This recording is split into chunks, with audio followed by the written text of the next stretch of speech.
What is up, guys? Welcome back to the Neutral Jing podcast, or I guess welcome new people if this is your first one. But today I am back with Corey. Say hello, Corey. How's it going? And yeah, so I found something interesting when I was looking for some news items, and I thought it was kind of funny because it was basically just an article about that 37% of purchased games on Steam are never played. And since me and Corey are kind of mainly PC gamers, I would say, we definitely have the same problem, I guess. I think my problem is worse than yours. Well, I don't buy as many games. Yeah. I bought a couple of bundles, and yeah, they don't ever see the light of day.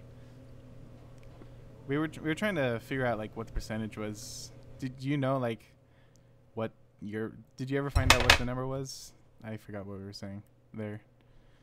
I have 360 games, and I probably haven't played a good portion. I mean, it depends on what your definition of have or have not played, because some of them I have like, 0.3 hours. Does that count? You know what I mean? I mean, I'm guessing the stat was if you like anyone who started it up, because I feel like that's a specific number Steam can get. Yeah, that's true. Well, for me, that it's not really fair because there's a lot of games where I played them before they start tracking, like Half-Life and Half-Life 2. I played those on Steam before they even started tracking. I played Half-Life 2 before Steam as well. Never finished it. Well, I mean, Half-Life 2 was only available on Steam. Was it? Yeah. Then why doesn't it say it? Everyone was mad about it. I guess before they start tracking. They didn't start the tracking on Steam. Yeah. Like, they had lots of Steam games that just didn't track for a long time. I feel like I don't know. Because I played Team Fortress Classic without Steam. Yeah, that was before. Team Fortress Classic was a while before Half-Life 2. Oh, yeah, that's a mod of Half-Life 1. It was a Half-Life 1 mod. I forgot about that. Yeah. Anyways, yeah, I probably haven't played... I mean, if I haven't spent an hour, at least in a game, I would say it's pretty much not played. So that's probably 3/4 of my games, really. But a lot of them, it's like, they're games that I have played in the past, and I wanted to get when there was a deal, because I know I want to go back to them. But it's not like the kind of thing I'm just going to rush out and play. Like Siberia. It's just random old games I used to play. You know what I mean? Yeah. Where they'll have, it's $1.50. I'll pick it up. And I will play it eventually. It's just not right now. Yeah.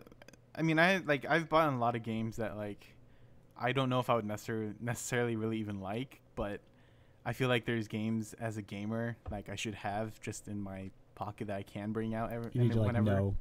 Huh? Like, you need to know what it's like and stuff. But I haven't started them up. Like, I have like Fez, I now have Broken Age and Deus Ex and a bunch of games that, like, I honestly, if I played them, I probably wouldn't like them very much. But I don't think you would like Fez.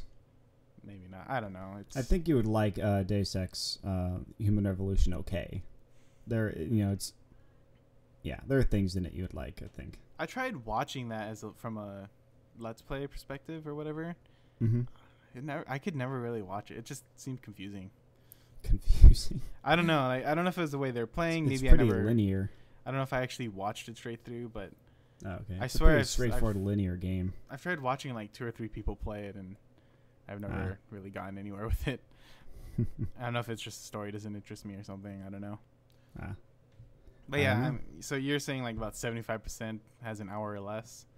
Yeah, probably. I don't know. I was just scrolling through and looking at it. It's not really fair again because some of my games were not tracked before, so it's hard to get a good estimate just scrolling through. Well, my top 50, I have at least an hour in. Nice.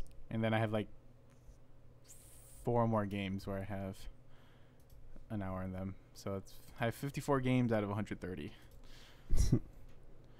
I have 376 games, so I have a lot more room for unplayed or barely played games. Yeah, you need to get 30 more. That way you're like 3 times more than me.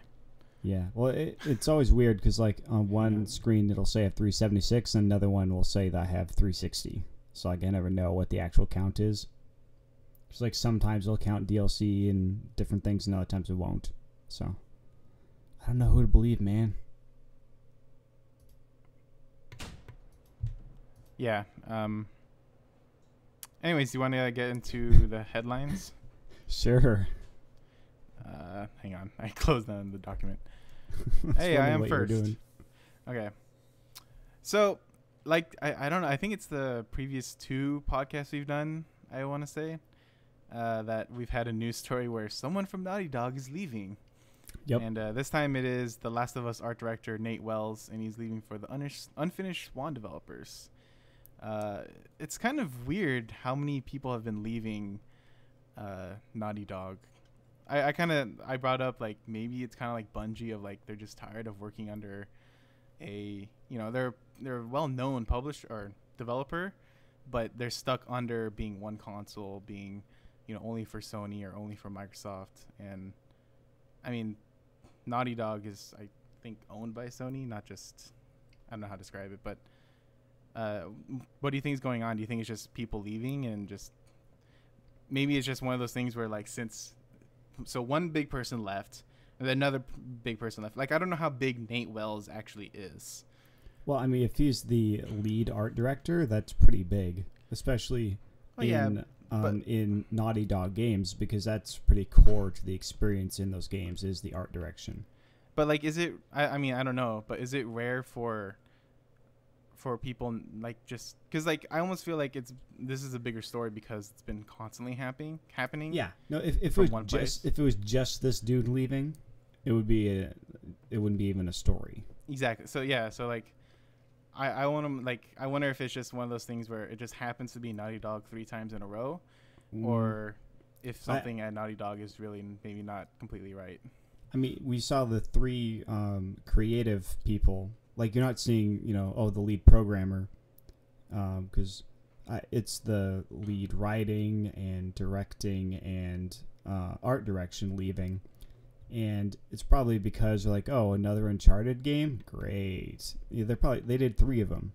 Yeah, so it's like Bungie, where Bungie was like, we really don't want to make Halo anymore, or we want to at least try making something else. And so they finally got out of Microsoft's deal. And yeah, I mean, and that completely makes sense. I mean, I can't imagine working the same universe like that over and over again, especially when you have a big corporation who's like, oh, you can't do that because that would offend these groups. Like, it's very commercial.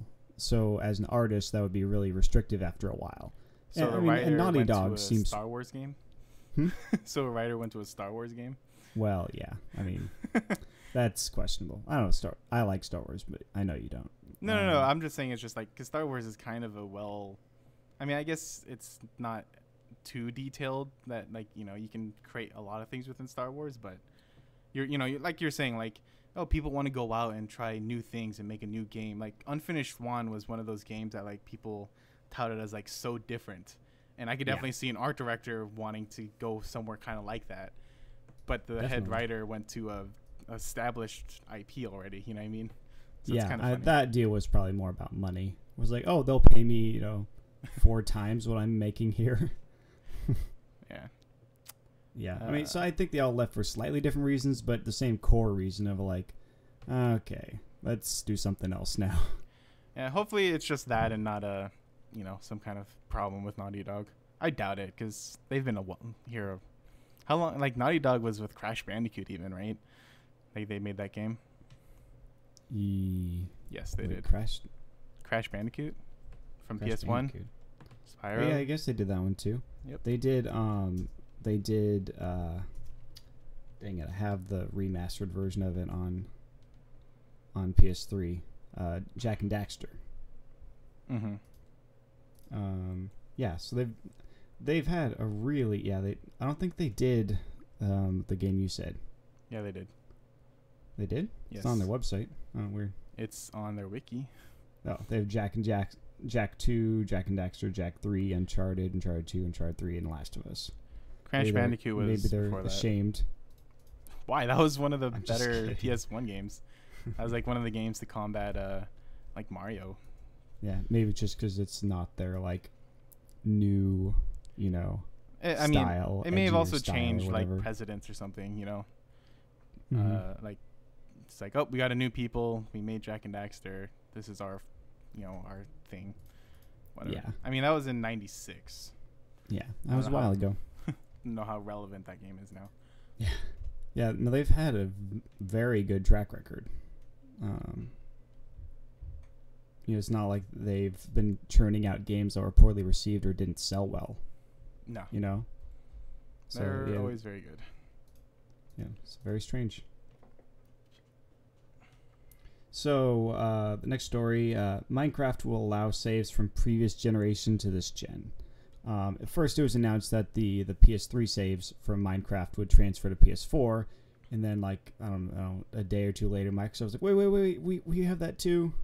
We transfer from Xbox 360 to Xbox One, don't worry. So that's good. Yeah, I don't know. I think it's good that it's, I think it's the first time, to my knowledge, that consoles have done this, where, same version of a game, the same game across different generations transferred saves over. Can you think of any that have done that before?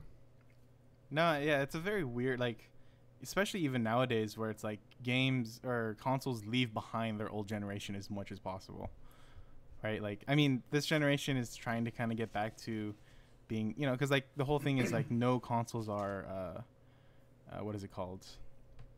Backwards compatible? Yeah, backwards compatible.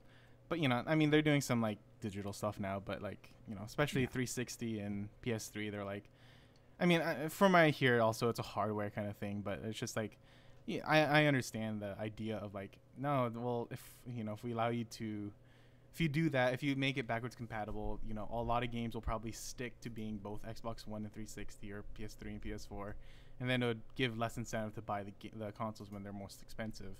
Yeah. But yeah, it's a good thing. Like, one of the biggest reasons I thought this was big because is I watched Rooster Teeth on YouTube, and they've been building up their world on Xbox, which is, it's a crazy small world. If you ever played Xbox on Minecraft or Minecraft on Xbox, it's like so much smaller, but they've been building, up throughout all their Let's Plays, and it's good that they'll be able to transfer. I wonder if it's literally just going to transfer the same world, because I'm guessing Minecraft's not going to look better in Xbox One or anything like that. But I'm sure the things that will be evolved is like you'll have a bigger world. So I wonder if you transfer from 360 to Xbox One or PS3 to PS4, if the world will actually get bigger, and that will just be like a part of that world. You know what I mean? Yeah, it'd be interesting to see if like the ones you transfer over, if those are still locked to the old restrictions, or if it just like starts expanding out. Because the way it works, at least my knowledge is, it expands out until it fills up a certain part, then it starts subtracting the part that's farthest away from the player, or something like that. I forget exactly how it works. But yeah, I guess I hadn't played the Xbox version enough to hit those limits. I've spent most of my time on the PC. I'll probably spend a couple hours on Xbox with the split screen, which is terrible. Like, Minecraft and split screen is terrible. I watched people, like, they were playing it for hours, and I was just like, oh, this is awful. But it's nice that they have that. I mean, it's cool that it's there. Yeah, it's never something that, like, oh, take it out because it's not optimal. It's cool that way. If people don't have their own computers, they can do it. It's just, for me, like, having played it on my own nice computer monitor by myself, it's like, you can't go back. Yeah, I think visually some of the effects will look better, and it'll run at a higher resolution. But other than that, yeah, I don't know that there's going to be really that much of a difference beside the world size, like you're saying. Yeah. But yeah, I mean, it's good. Like, and like you're saying, it's like, that's such a weird, like, it's almost one of those things where, like, a lot of people expect backwards compatibility, right? Or at least they want it so much that they're like, this should be a vital thing in every new console. And so, yeah, but I was so surprised by the backlash with these consoles. Like, a lot of the issues agreed with, like the used games, just all internet connectivity, all that stuff, and then everyone was like complaining about backwards compatibility. I was just like, where have you guys been for the last couple consoles? I mean, like, technically, Xbox pretended to have backwards compatibility with the 360, but it really didn't. Well, like, a couple games worked. Yeah, like I had it for like the major Xbox games. Yeah. Yeah, like, yeah. I mean, they even had major ones that weren't even on that list. That just, yeah, that was not great. And then the PS3 was like, oh yeah, PS2 games work until we take it out. Until we get a newer version of the PS3. Yeah, until we get newer versions of it. So it's like, it's okay. We have all been here before. It's like, kind of expected it. I don't know why and would expect it different. I think they just forget. It's also people. They want what they want, and it's not, even if it's not a smart idea. Like, one of my things I always want is like adding co-op to every single game. But there's, people, developers have come out and said like that costs a lot of money. Yeah. The Saints Row guys, we were looking up to see if they had 4-player co-op or whatever.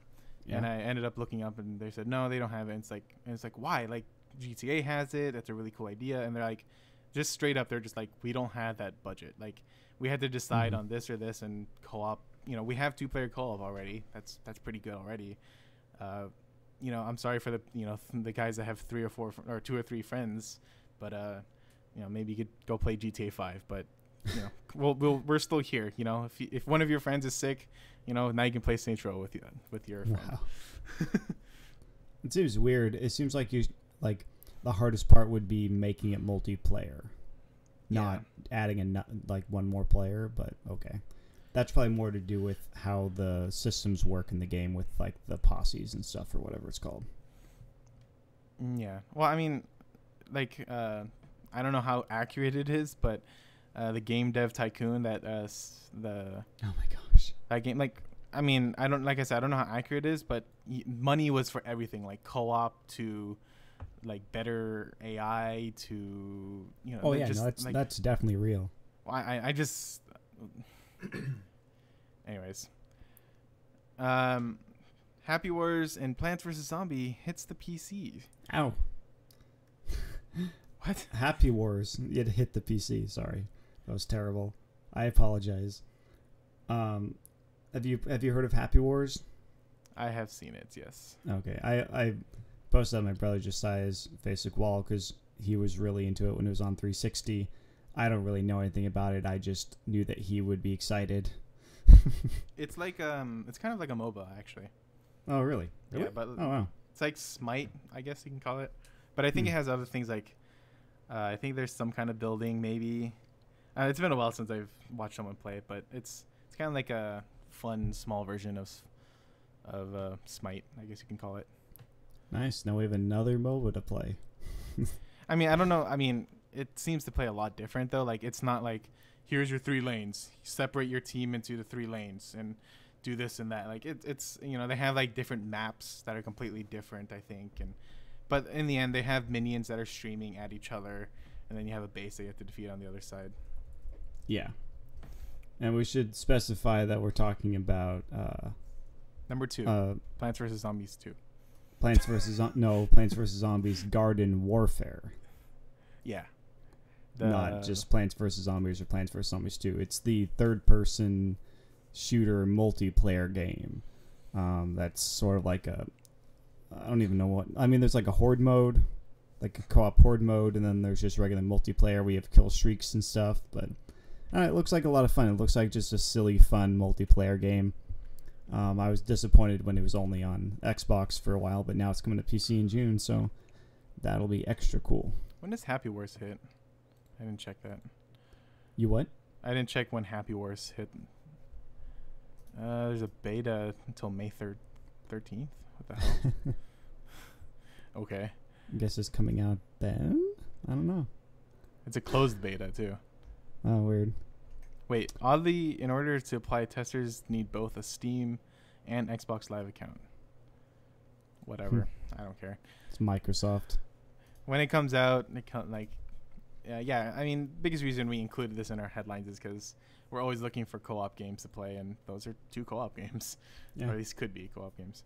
Mm-hmm.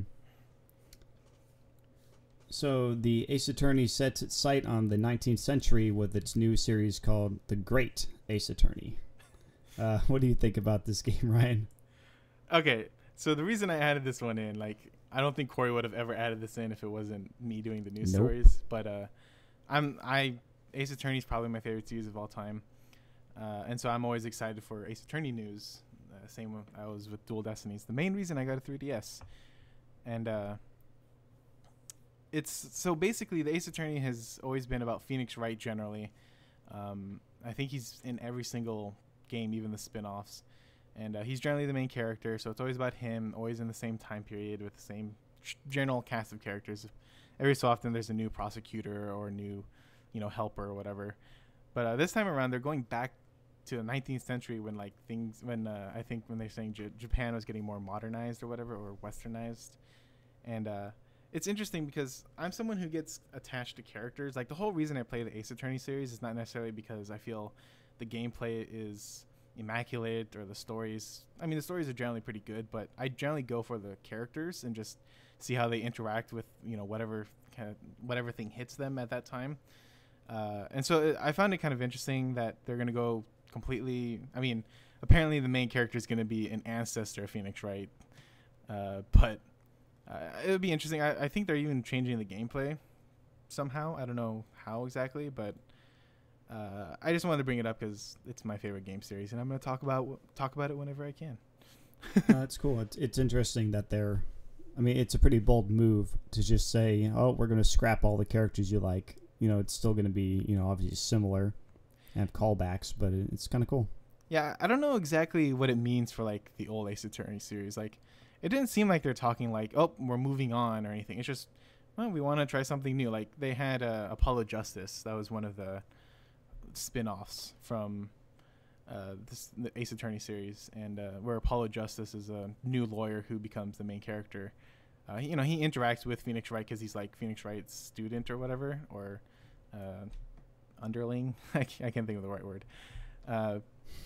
Then he becomes a big part of Dual Destinies and stuff like that. But yeah, it's an interesting site. Like, if people like Ace Attorney for the same reason as me, I'm not as willing to buy the great Ace Attorney as I would be Dual Destinies 2 or whatever the next Ace Attorney series would be.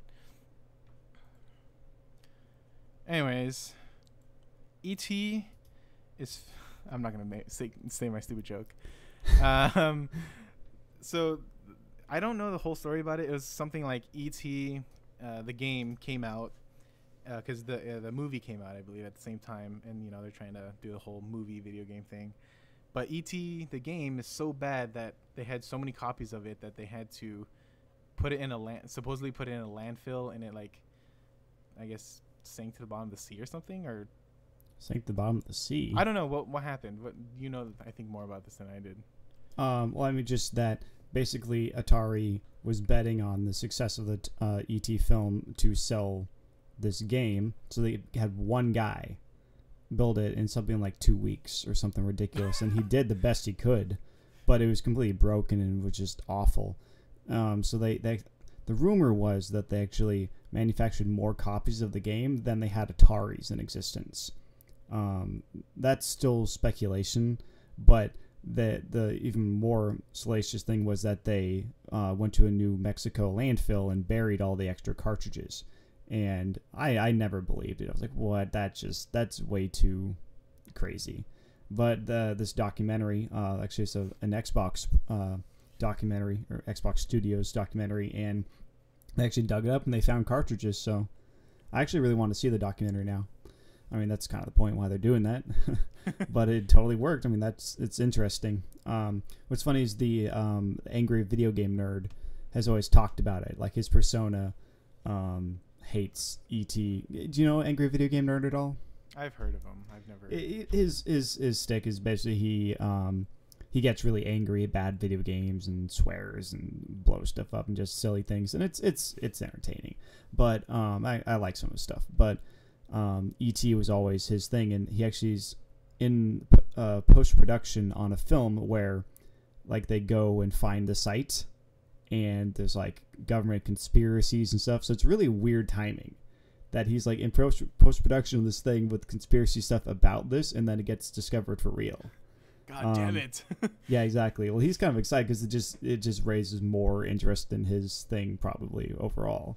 But so I want to see both of them. I want to see his film, and I want to see the documentary. It'll be interesting to see how I can watch the documentary, if I can watch it in my 360. Or if I have to get gold again to watch it, like, probably will, but we'll see. Yeah, I don't have much interest in it. Yeah. I don't like documentaries because to me they always they're more depressing. And so depressing. You're watching a long doc. I mean, if you're watching like World War II dramas about, like, genocide and like stuff. If you go to like things even like well, I think there's one that was pretty popular that came out on like Netflix. Is like the one about SeaWorld. Oh yeah, well yeah, that's super depressing. Blackfish or something. Yeah, Blackfish. Yeah. Yeah, I mean, sure, if you pick something like that, it's gonna be terrible. Like Indie Game, the movie was really good. That was just about like the Super Meat Boy developers, the Fez developer, and that game where you can reverse if you make a mistake. Braid, the Braid developer. It was like the three of them just talking, like kind of going into their process, and it was good. So things like that are good, but yeah. There are some documentaries that can be super depressing. I don't think this one's going to be depressing. I mean, I don't necessarily mean depressing. I guess I understand the draw of like how a documentary looks, or not looks. Sorry, I got distracted. How like the normal what is the word I'm trying to think of? Like how it's like how a documentary is filmed and how it's like produced. Mm-hmm. There's a certain like way documentaries are kind of filmed, right? Or they're kind of shown. Like even if they're not necessarily about a depressing topic or anything like that, I guess it's kind of like it's I don't know. I don't like that pressure of when I'm watching. I don't know how to describe it exactly. It's tense because you don't know what people are going to say, and it can be awkward and stuff. Yeah, I don't really like real life stuff, I guess is maybe the best way to say it. I think maybe if you found one that covered a topic you found more interesting, you'd like it better. Well, I mean, I understand. Like, I've liked documentaries before, and like the ending game thing would be interesting. But at the same time, I don't know.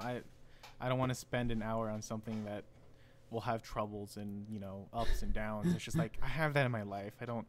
I just want to see something that's happy. I get that, but yeah, I like it depends my mood. Like sometimes I'm in the mood to just watch Courage the Cowardly Dog for 3 hours straight, but other times I want to watch something serious. What a bad show. You watch your mouth. You watch your mouth. I was like the one Cartoon Network show, like when it came on, I was just like, I either didn't watch it or did watch it, but every other show I was like, I'm going to just stay through the whole thing and keep watching. Gosh. Whatever. Off topic. Courage is good. Sure. Anyways, there's a new Smash Brothers game that's going to be playable at Best Buys at E3 this year. At E3 and Best Buys? Is E3 at a Best Buy? Yeah, every Best Buy has an E3 inside of it this year. That'll be cool. Let's go find a Best Buy and we'll go to E3. At the time of E3, I don't know. At the time of E3, some Best Buys, all Best Buys, I don't know, will have Smash Brothers playable. I was looking into it and I couldn't find anything that said, specific Best Buys or all, or it really was not specific. Hoping all of them, so I don't have to drive an hour to go find one or something weird. When was the last time you played a video game at a store? I mean, I've never been that guy. But I used to do it when GameCube. Yeah, I used to do it when my parents were shopping. I was just like, oh, no one's here. I might as well play it. But yeah, I don't think I even played a single 360 game. Yeah, I think GameCube was the last time I did that. Yeah. I think it was Resident Evil 4. Really? Yeah. They had that on display at Toys R Us. Actually, I probably played an Xbox One. Now that I think about it. I didn't play it. I picked it was just there when it first came out. I picked it up and looked at how the controller felt or something, and that's about it. I didn't play it. I may have started up a game. I don't like standing there. I haven't even seen an Xbox One set up anywhere. I don't know if it was one of the consoles. I'm pretty sure. I had maybe it was a PS3. I don't know. I picked it up. I think the most recent times I've played consoles at a store, I literally picked up the controller, started the game, and then left it because there's this is weird. I don't like standing in a public area playing a video game. Yeah, it is weird. But yeah. So you're actually gonna be trying to find a Blockbuster that has it? Yeah, because I know Nathan, my brother, will want to, so we'll just make an event out of it. It's dumb, but there's a certain weird energy when you go to events like that.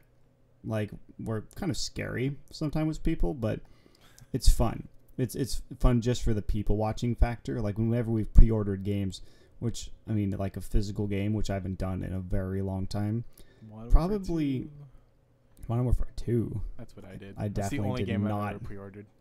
Oh, really? I've pre-ordered plenty of games in the past. Like Smash Brothers for the Wii might be the last time I did.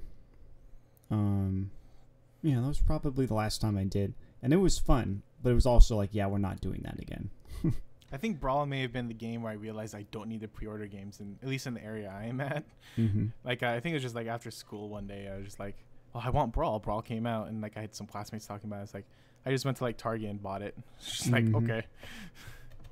Exactly. There's really no reason to pre-order unless you just live in an area where there's only one store. Or a big city, I think. Or you don't know what Amazon is yet. Anyways. Isn't that E3's in June, right? So the 3DS version should be coming out around then, I think. Yeah, and I'm definitely going to get that. Maybe it'll come out on E3. Actually, that might not be a bad idea. Do their own counter programming. Well, no, because what you do is you say, "Yep, Best Buys, you're gonna be having the new Smash Brothers. Go ahead and play it. Oh, also when you're there, go ahead and pick up the 3DS version." That would be like way too smart for Nintendo. You know what I mean? Maybe. I don't know. It seems like I don't know. I'm trying to think of when they do their 3DS releases. They always do their consoles in like on Black Friday. Although 3DS will probably be digital. Because I've both, not Fire Emblem, but I got Dual Destinies on like the store. I didn't have to go anywhere to buy it. I kind of regretted buying Fire Emblem digital on my 3DS because there's no way to re-download your games. Basically, if your 3DS breaks or something, you're hosed. It's not like Steam where if your computer breaks, like, oh, I just go on my Steam account on a different computer. You're basically just screwed with Nintendo if you lose your 3DS or break it or anything, or it just dies. Pretty much done. So I'm kind of like, it's way convenient, but same time it's not. You know what I mean? And also, for whatever reason, I'm more likely to lend 3DS games than other types of games. So, I don't know. I think I'm going to stick with the cartridges for 3DS for whatever reason. Yeah.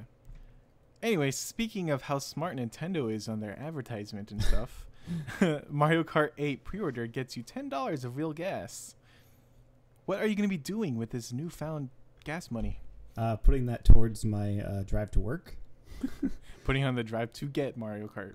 Yeah, well, that's basically what they're saying is like, oh, get $10 for coming to pick it up. But the funny thing is, if you order it from Best Buy's website, you still get it, I think.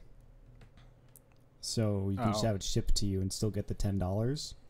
So like I was like, I might do that. I'm like, that's really dumb marketing, but I might do that. I mean, why not? Like I was, if I'm going to get it, like I was thinking about getting it when it came out. So if I'm going to get it, I might as well. But I'll wait till like a couple days before, not like 2 months ahead of time.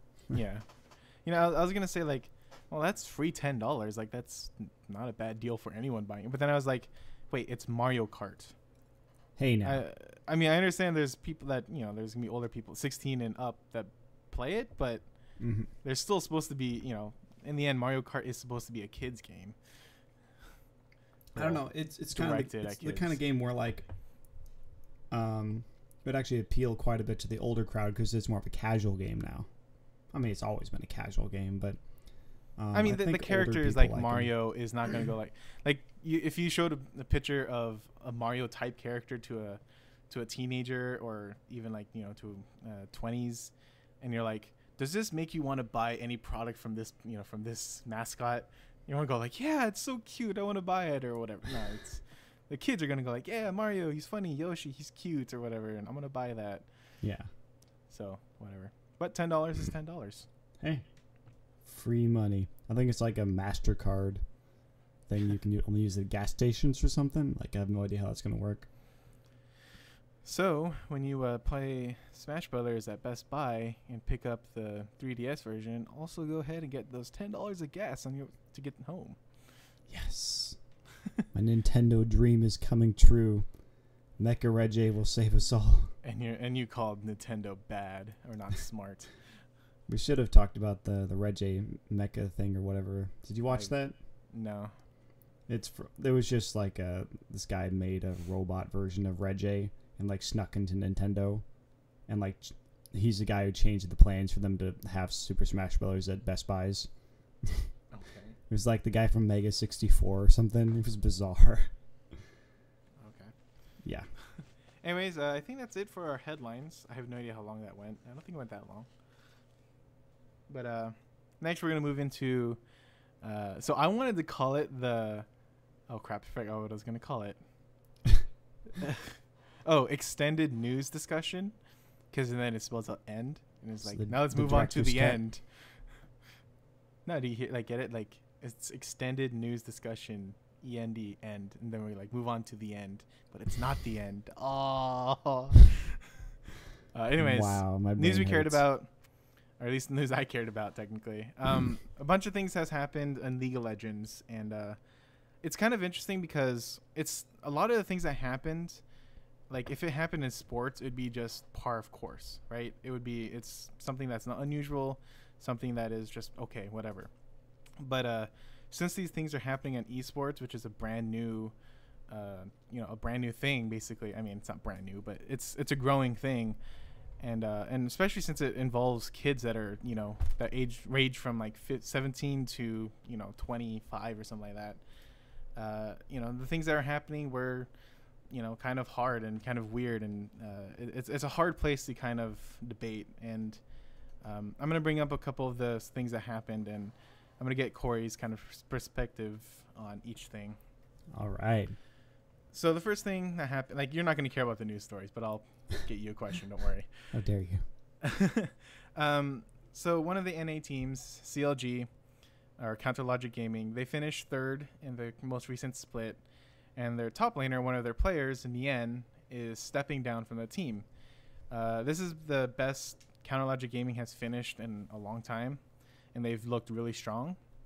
And so it was kind of weird to hear one of the players step down. And one of the reasons is because he was noted as the worst player on the team. And knowing the internet's kind of the main focus, the main fan base of this sport. He was kind of bashed pretty badly, right? The internet can get, be a terrible place, and, people were saying he's a terrible player, even going to the point of, kind of insulting him as a person without knowing him. But Nien, he talks, the reason he stepped down is because he felt like he wasn't a good enough player. And I think he also mentioned that the fan base was, it did affect him and affected his confidence and stuff like that. Now, for most sports and stuff like that, if you were a professional sport player and you see these things, it's hard. It's a hard thing to take in. But you should be able to say, yeah, you're calling me bad, but I know how good I really am. Like, if you're a professional player, you should know more about the game that you're playing than the people who play it casually or don't even play the game at all. That's the argument, and the argument is that you should have a tough shell. That's kind of just part of the job. You're a public figure. I mean, do you what is your take on this, Corey? Like, do you know what I'm talking about? Yeah, I know exactly what you mean, and it's because these are not experienced people this entire medium is not used to the kind of spotlight that's put on them. You take these teenagers who are just gamers, and then be like, all right, you're a star, or, semi-star, or whatever you want to call it, within a niche community, and it can put a lot of pressure on them when they're not really trained to be put under that kind of pressure. Whereas football players, that's all part of their training. It's all just the rigorous, just the entire thing has a lot of rigorous training. Maybe they need similar practices with gaming now. Yeah, I mean, actually, one of the things I want Riot to do, like, Riot does a lot for the League of Legends esports scene. Like, they pay for every single player, basically, to have this become their job. And that's one of the things. That's one of the reasons League of Legends is so big to start with, is because they do have a bunch of players that are self-sustained and can play League of Legends every single day. While in StarCraft and stuff like that, they play tournament to tournament and hope that they can make enough money off of advertisement and tournament winnings. But and if you're a fifth place team, you're still being paid. It doesn't matter if you're winning it or losing it. As long as you're within the league, you're still being paid. But one of the things I really wish they would do, and I don't know if they do it, I know they do some things of it, is they need to have what is it called, like media training, I guess is the way to describe it. Like I know players get a lot of media training in sports, where like they tell you how to act with the media, how to to understand what they're doing, what their job is, what how they're feeling, and how you're supposed to react to that. And one of the and you're right, like it's probably the hardest thing for him, because he was probably like, no one tells these players that you're gonna have people that hate you, just straight up. It doesn't matter if you're a good player, bad player, good person, bad person. People are gonna hate you, and that's just something you're gonna have to ignore. Like I understand, like a bunch of internet celebrities always talk about how even if I try to ignore it, and I know I should ignore it, it's hard to. I think Total Biscuit is one of the big people that have talked about this. It's just something that you really have to learn. And while it sucks for Nien, and I feel like the people that are partially responsible for it in terms of how negative they were towards him, I feel like it's more of just it's just a sucky situation that, like, I wouldn't say anyone has faults, because the people on the internet are allowed to type whatever. I mean, going as far as insulting people is maybe a little too far, but there's always going to be stupid people out there that, we can try fixing them, but, and we should try fixing them, but it's this, the players are not going to be able to go like, I'm not going to be playing until the internet community gets better. It's just something you're going to have to accept. There will always be trolls on the internet. Exactly. That's not going to go away. And next up on the NALCS, one of the big things with esports, or at least in League of Legends esports, is that teams will face amateur teams to see who gets to play in the next split. Two teams that were part of the LCS League Championship Series, they've been around for a couple of splits like that. They finally lost to a Chinese team and just another amateur team, and they are not out. And they are probably all going to disband. And it's such a shame, because like this is something you'd never see in sports. Like people will lose their jobs, but in League of Legends, it's generally you keep your job, or your whole team loses. Like it's you, or it's never going to happen to one person generally, unless they retire. Like it's very rare for a team to like kick off a person from their team. And then when it happens, it's such a big news. But in a sports story, that's just common things. And it's a shame, because like these guys are, these are kids that are really young, love their job, and like to have that pressure of like, if you lose this, you don't have a job anymore. And it's just like, wait, what? Like, but like, because then one of the worst things is that some of these players that are on these teams are actually really good, and so like they were under pressure to perform even better.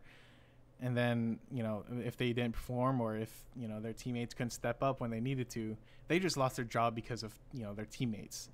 And something like, football, where it's very team related as well, you can kind of pick and choose, people will leave, and, teammates leave and come and go and stuff like that. But that's not something that has happened in League of Legends yet. And I mean, there's a lot of notes and a lot of guesses that some of the players are going to be coming back anyways to fill in some weaker spots in the current teams. But again, it's such a hard thing. Like, it's such a cool idea to have amateur teams, which allow like new players to come in and kind of make the scene fresh. But then it's just like you forget, oh, these guys are people too, and they just lost their jobs. Holy crap! Like for there's two teams of 5, right? One team is like so ecstatic, they just got their job, their dream job, right? They're living the life now. They're gonna be playing video games for a living. They get to play a game they love for a living, and they get to do this for 6 months or whatever. And then you realize the other 5 just lost that job, right? Like they didn't get the job, like the other guys didn't necessarily get a job because they were the best at their position or whatever. They got it because they were better than this other team. You know what I mean? So it's Yeah. like it's So such a weird thing. so if they lose that bracket, then they are out. They're out of the LCS. They don't get paid anymore. Okay, interesting. I mean, they can stay in the amateur scene. League of Legends is trying to build the amateur scene so that it's a little bit better. But it's just once you go to that, and these players, we've talked about where it's 17 to 25. That's literally probably the highest one to get is 25. I mean, you could still be good past it, but like the oldest player in League of Legends right now, I think, is 25, and he's one of and people consider him not a good player or not that good of a player. So when you're talking about them making money, how much are they making? I don't know. They don't disclose that. Okay, I'd be curious to know, like, is that just enough money for a teenager to get by, or are they actually like making money? You know, I think they're making good amount of money. Like, okay, I mean, they making like 30K a year, or are they making like 15? You know, it'd be interesting to find that out. I think they make 5 digits, but it's only 6 months. It's not a full year technically. Okay. Mm-hmm. So 10,000 even is a decent-ish amount. Mm-hmm. I mean, it's not a lot of money at all, but yeah, there's that. Next up is Cloud9, their mid laner Hai. He was hospitalized for a collapsed lung, and so he won't be able to participate with his team in All Stars. This doesn't really have a question behind it, just a big news item. It sucks because Cloud9 is coming from NA.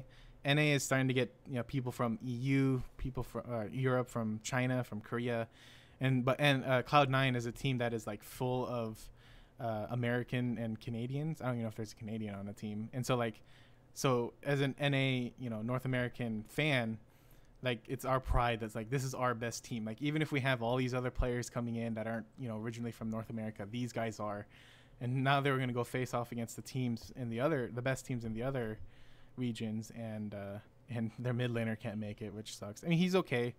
Collapsed lung sounds really bad, but apparently it's actually not that uncommon, and it's just got to make sure you're hospitalized, and it's dangerous to go on an airplane. It'll be in Paris, so he has to stay away. Bummer. Next up is Xpecial from TSM, Team Solo Mid, their support player. He is getting benched because of his poor attitude. He's very passive aggressive apparently. And it sounds ridiculous. It's because he's noted as one of the best best players at his position. And Team Solo Mid has not been looking the greatest lately. And so, people are kind of going like, really? They're doing that? But apparently his attitude has been affecting the team's morale. And like, if you've ever played a team sport with anyone, you'll realize how bad it is to have someone just go like, man, we suck, game's over. Like just something simple like that. And it really tears down the team, and especially when you aren't doing bad and he's kind of right, it hurts the team so much. Yeah. Luckily, it sounds like it's more of a move to try to change his attitude. They benched him, but he's also going to be trying out for the team again, and it's very likely that he goes back on the team. He's made videos saying like he understands it, which is a good thing. It's always good for someone to understand where their mistakes are and not just go like, I'm the best player, how dare they, my attitude's fine, blah, blah, blah. If he made a video like that, though, he probably wouldn't be going back at all. He wouldn't have any chance. Yeah, exactly. So maybe it's good for him in the long run. Yeah. Lastly is LMQ, the new Chinese team that made the North American LCS. Their previous owner apparently had a bunch of money troubles. He's someone in China who owns this team, LMQ, and a team called Royal Club in China. And apparently he had a bunch of money problems. I don't know exactly what it was, but luckily LMQ is apparently already separated from that guy, and it'll be okay with him. I wish I had more questions in this. My bad. I mean, I guess in the end, it's kind of like, I know you don't watch much sports, but it's such an interesting topic to me, at least, where talking about how esports is growing. Like a lot of the critiques have been like, you're a professional sports player now, technically, or whatever, esports player. You got to suck it up, right? Or you got to, or just like things that are happening that would normally happen in sports. it's happening here. It's just such a big difference because, you know, the age is one bracket lower. Like, there are college players that are like 20 years old that are getting into the NFL, but that's even 3 years younger in, you know, League of Legends. And yeah, I mean, I don't have anything else to say. Do you have anything else, Corey? Sorry, I didn't add much to you. It's fine. I was going to say that it's funny that I would watch a documentary about esports. Like, I find it more interesting from a, not historical, but like informational side of it than actually actively following it. You know what I mean? Like, I would watch a baseball documentary, but I don't like watching baseball or following baseball. So I do find all this interesting, but would never watch it and keep up with it myself. Yeah, the growth of esports is really interesting because it's like, how much do esports takes from sports in general, and how much do they have to apply their own logic to it? We've talked about how, like, you know, sports will always be played because it's just a football and pads and stuff like that, or, you know, a ball and, you know, cleats or whatever. But in League of Legends, the game is going to get old. It's still all on computers, right? And there's all these extra problems. Like, there's never been a timeout in football because their mouse couldn't work, their left pinky toe wouldn't work or whatever, or their right foot wouldn't work, right? Yeah. Like, there's no problems like that where just, you know, things randomly break or randomly go. And so it's really interesting to see how esports is growing. And like, it's always nice to have something like sports where you can kind of rely on it, but in the end, they're gonna have to make their own decisions, basically. Yep. Anything else? Any news that you thought of at this time for news we cared about, or is that it? I think that was it. I mean, you didn't think of Just anything. put me on the spot. I know. I just felt bad that. So what me and Corey do for this section is we basically get all the news item headlines, and then we go, oh, this one we kind of want to talk more about, and then we put into the next one. I had wanted to talk about this because a lot of things did happen in League of Legends, and I thought, well, maybe I can kind of twist this for Corey a little bit, but I guess past the first two, I didn't really have anything. It is fine. But yeah, yep, I think that is it. Jeez Louise. That is everything for news, and yeah. Okay, do you want to take a break? Or you want to keep moving? We can keep going. Do you want to go first, and what have you been playing? Sure. Wait, do you have a finishing thought? Just anything. Your new plant. Oh, yeah.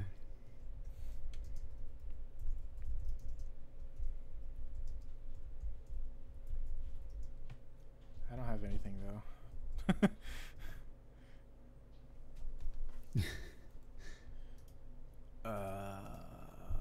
You can talk about how much you hate Courage. It's just a weird show. Oh, no, it's weird. That's why I don't like it. That's why I like it. I like weird shows. I know. Because they're good.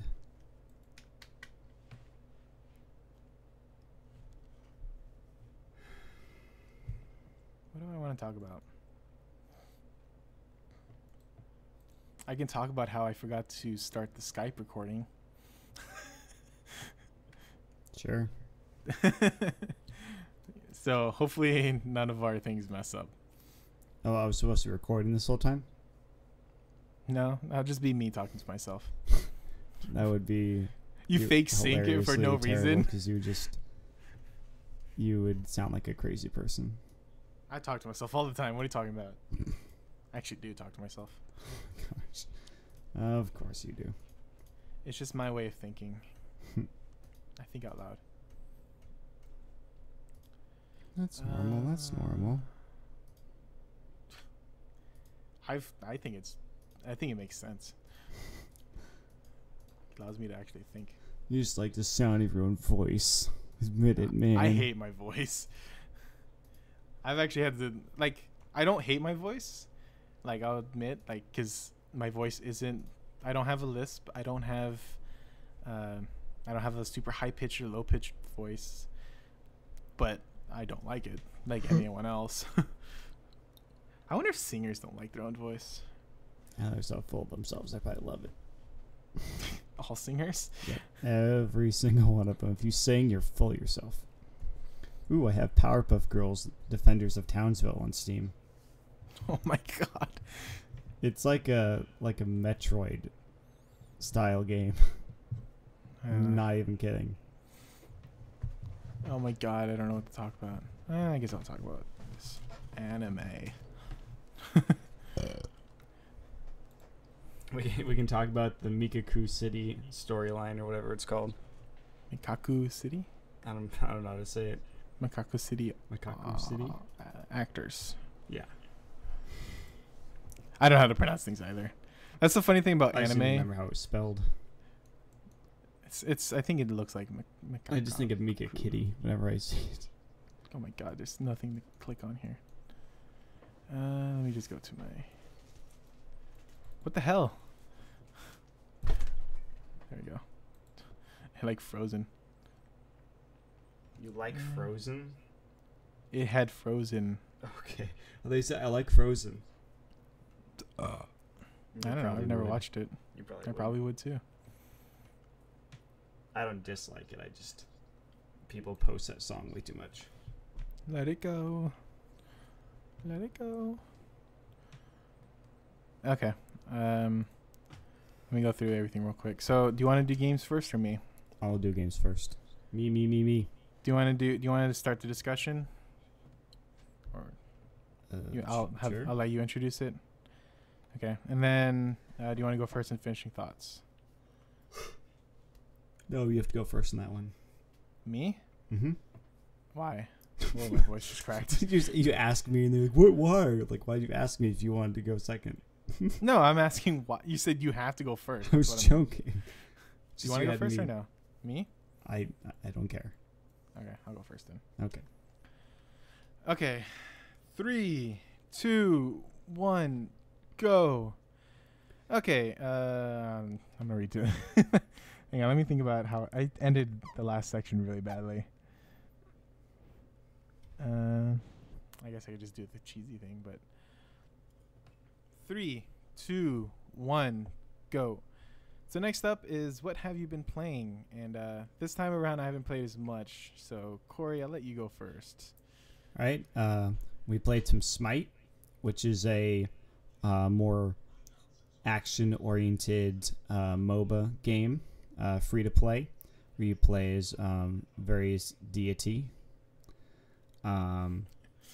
It's a lot of fun. It's more how do you describe it? Like when you shoot an arrow, it shoots exactly where you aim it instead of locking on to a target and then hitting the target. Would you agree that that's one of the main differences? Yeah, the skill shot. They're called skill shots. Okay. The other difference is the perspective is lower. It's more like a third person versus RTS. League, it looks more like an RTS as far as the camera angle, so it's closer into the character, so it feels more like you have direct control, and your vision is not as broad as in other MOBAs. But it's just a lot of fun. It's more action oriented, which it's not as serious, I would say. Like, it's probably not going to become as big in tournaments and things, right? I mean, it's a growing scene, but no, it's probably not. Well, I mean, obviously it's not going to become League, but I didn't even think it'd really be that much of a tournament type thing, but who knows? I mean, there's a lot of major esports companies that have teams in esports. Like Team Solo Mid from League of Legends, they have a team in Smite. Okay. So, and they won the most recent Smite tournament. Okay. Wow. So good for them. Yeah. No, I liked it. It's it feels more casual to me, but and we have only played against the bots though. We just messed around in it we probably played a total of 4 or 5 bot matches. I think we played up to like 6 or 7. 6 or 7. All right. Yeah, I guess we did play more than I remembered. But yeah, it's fun. I'd be up for trying that game out more. So yeah, Smite, I would say it has more parts for casual players. Like just doing something like you're talking about how the basic attacks in Smite are skill shots, while in League of Legends it's more of just a click. so because it feels, it is like that because if it is that way, but it feels more like into it because doing a basic attack has more evolved into it. But League of Legends, if you get into it, you realize like that it being that simple, technically, quote unquote, just clicking on someone is almost necessary, because if you had to aim every single basic attack in that game, like that game would be ridiculously hard. But that's not to say Smite doesn't have something that gets up that high. I just think that aspect of it makes it more like, it gives the casual player more to do. Like they don't have to necessarily do a bunch of their skills and rely on their skills. They could just kind of just regular attack, and it makes them feel like they're doing something hard. I mean, and it is not easy. It's not. I hated it compared to League of Legends, the AD carry position. But yeah, Smite was really fun. Like it's surprisingly fun how you do like your skills and stuff like that. I'm surprised on how much I like it. I feel like we should talk about how we ended up like learning the game or whatever. Like when we first started, we each picked our character. We tried to balance it. We ended up playing the 3 versus 3 map, where it's just one lane down the middle, and it's 3 versus 3 bots basically. And we tried to be smart about it. I was the support mage, Corey was the damage DPS guy, and then Josiah I think was the tank, even at that time. And we got our butts kicked early on. Oh yeah, I mean in terms of we didn't lose, but yeah, we didn't lose, but I mean we didn't know what we were doing. Like the reason we won is because they were bots. If those were people, we would have lost. Oh yeah, no kidding.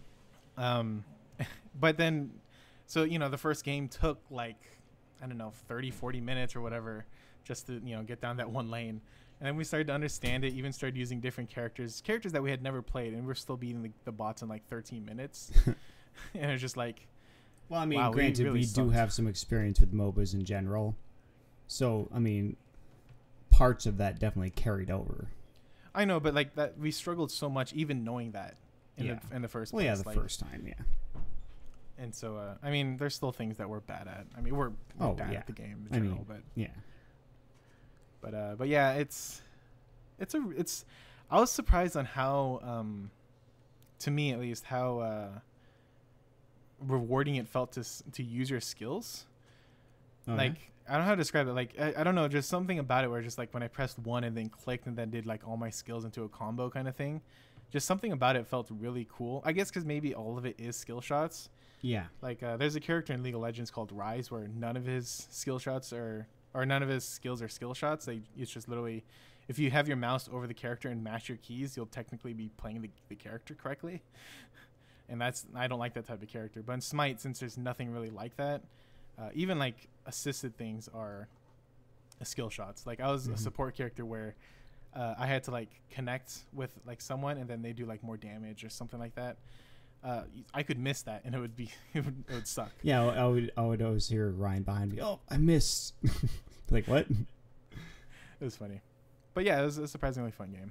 Yeah, but I don't like where are we gonna go from there? I don't really want to play against people. Because I want to dig in more to see. I didn't really look at, because Josiah was usually setting it up to see if there were more advanced bots in different maps. Because I think that's where we go. Yeah. It's just more difficult and ramp up. Also, it would be nice if we actually got more heroes. Like, it's very limited. Like in League of Legends, you get 10. And then Dota, you get all of them. Yeah. So this one, you only got like, you start with like 3 unlocked or something like that, and then they have like 4 free. I like that though, so that way it's sort of easier to focus early on. Oh, but you could just pick one character in League of Legends. That's what I did. But yeah, I mean that's true. But I mean, you only play 2 characters in League of Legends. Yeah. Anyways, that's Smite. Yes, it is. Another game. Another one of the games I played was Gary's Mod. My brother Nathan wanted to try out Murder, and that's the main one we played. We played a lot of Murder. The basic idea is that one person on the server is a murderer, everyone else is innocent. One of the innocents spawns with a gun, so then everyone's on the mic screaming at each other, trying to figure out who the murderer is, and then yell at, "Oh, it's Yellow Yosemite!" Like everyone has these names that are not their player names, that are like in-game names. So you just try to figure out who it is, and then innocents try to shoot him. It's fun. It's very silly and ridiculous, but it was a lot of fun. We also tried a couple of the other modes, but I didn't like prop hunt. Really didn't like prop hunt. And we tried what is it called? Trouble in Terrorist Town? Yeah, Trouble in Terrorist Town. We didn't play enough of it for me to figure out what the heck was going on. Did you play that yet last night? Yeah, we played a little bit last night, but I was just, I don't understand what, like, I'm innocent, so like I'm just walking around. There's like these dudes, like, I don't know, it was a lot simpler in Murder to figure out what was going on. It was also, they did this like Sonic the Hedgehog level that was just like blinding and confusing. So I think that might have been a large part of the problem. I was trying to do a Western themed level, and they were like, no, the Sonic the Hedgehog level. I was like, you guys are idiots. Trouble in Terrorist Town is basically Mafia. Okay. Where you have in a group of like let's say 10 people, about 2 or 3 of them are terrorists or the traitors, I guess, because I think everyone's supposed to be terrorist. Yeah.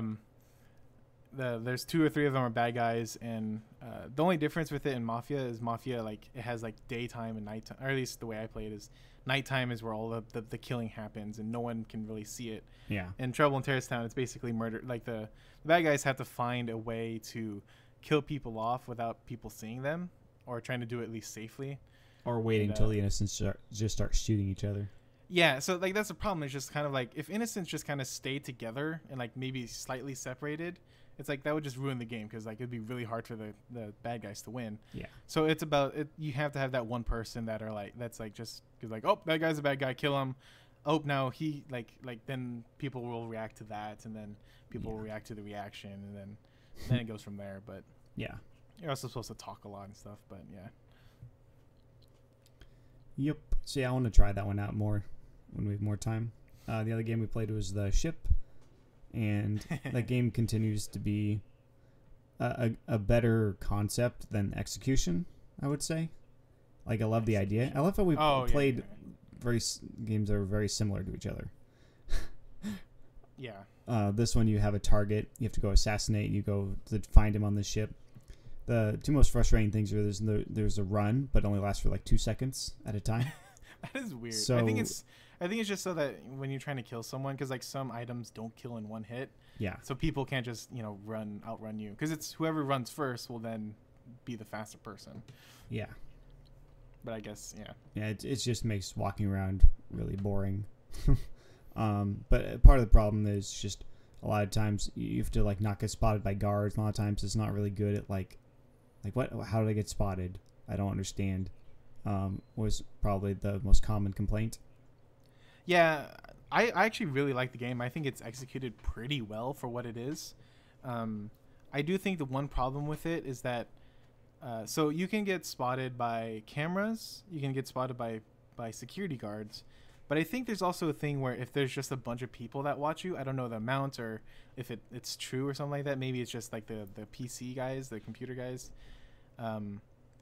But I think if enough people see you, also even if there's no camera or security guard, you can get sent to jail. I think it might be a server setting, because that might be it. Because like when we were playing on the server, we'd all be looking at people getting murdered and nothing would happen. And I swear that I've played plenty of games where it did have an effect. So I bet it's a server setting that's just off on that server, because like that has to be why. Because I know that I've been spotted by just enough people looking at me. You know what I mean? Yeah, that was probably my only complaint though, because this is the kind of game I wanted from Assassin's Creed, to be honest. Like the multiplayer. I wanted it to where basically you have to try to hide what you're doing, but you have your own objectives that may make you look suspicious. So one of the things the ship does is, instead of just having a target and having then just trying to kill them, weapons are different amounts of money. So like if you have something that you kill, like if you kill someone with something, the price of that weapon goes down to like $100, I think, generally. So you'll want to find a different weapon. Yeah. And then also you can change clothes, so that when you change clothes, I think it also makes you unknown again. People have to rediscover you or something like that. Or it doesn't show, like it shows you a profile picture of of the person you're trying to murder. If there's different clothes, maybe they surprise you, like, because a lot of times you're just running around and you go like, oh, that's the person I'm looking for because they have the exact same hat and clothes. Mm-hmm. But if you only see if the hat's different, you may pass by that person on accident. Yeah. So you know you have reasons to kind of go looking for different weapons, different clothes. But another thing to add in is just a very simple like a Sims thing where you have to eat, you have to drink, you have to sleep, and you have to shower and pee and stuff like that.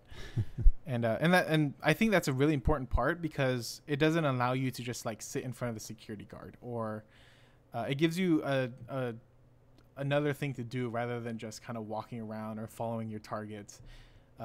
It'll also give you, because the things where you'll find those things are generally in the cabins, you know, where you sleep, like the sleeping areas, and there's generally like nothing there, no one is there, and so that's like the safest place to kill someone generally.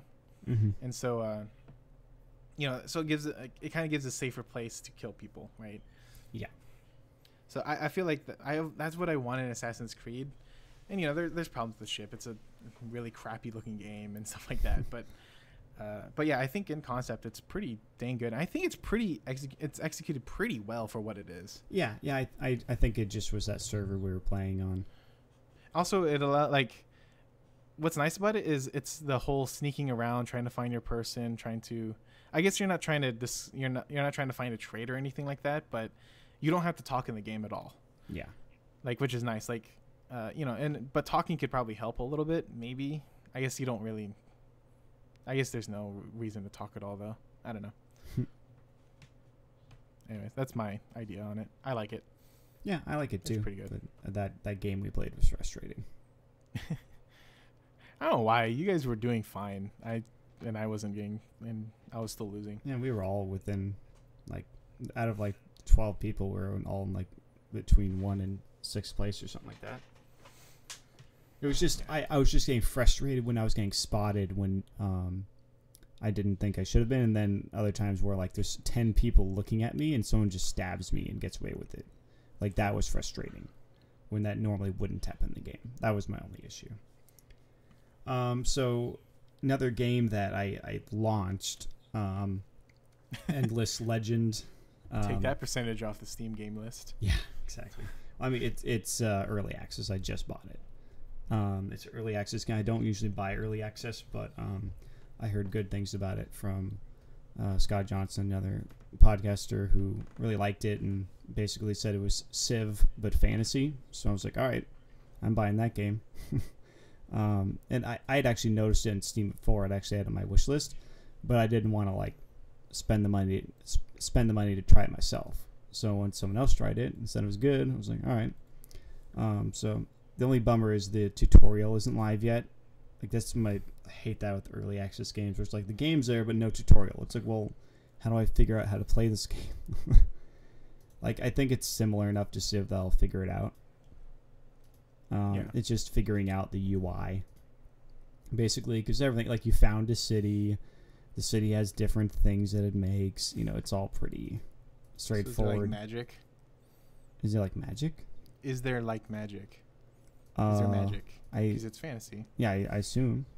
I don't know. I Okay. see big monsters and stuff. Okay. I don't know. I haven't looked into it that deeply. Is this like, who's it made by? Is it made by like one person again, or? No, it's a people they've made other games. What have they made? Endless Space. Yeah, Endless Space. Apparently. Okay. So they've made other games. That's This one one's thing. called Endless Legend. Yep. So I think that's their thing, is endless.